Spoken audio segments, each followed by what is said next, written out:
Lors de l'une de ces expéditions vers le cap Saint-Jacques, je fis la connaissance de celui qui allait devenir mon époux. C'était en septembre 1953, en pleine saison des pluies.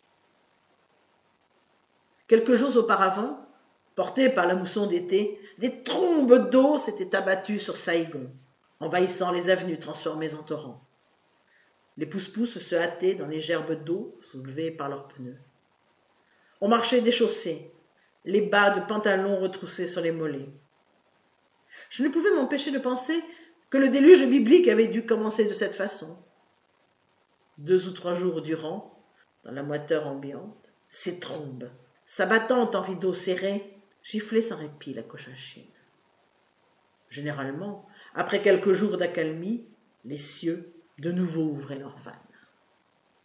C'est au cours de l'une de ces trêves, alors que je devais conduire des convalescents vers le cap Saint-Jacques, qu'au lieu de mes habituels tirailleurs, je vis s'approcher un jeune lieutenant, brun aux yeux bleus, engagé dans l'administration du service de santé.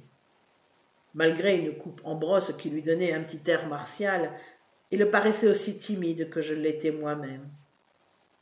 Il prit place à mon côté sur le siège du passager avant. C'était la première fois qu'un officier m'escortait. Au cours du trajet, un semblant de conversation se noua, ponctué de longs silences. Nous remarquâmes que la mousson avait fait verdir la large plaine que nous traversions, nous amusant de la simultanéité et de la relative banalité de nos propos. Ils étaient surtout destinés à rompre le silence que meublait le ronronnement monotone du diesel. À partir de ce jour-là, ce fut lui qui me servit d'escorte.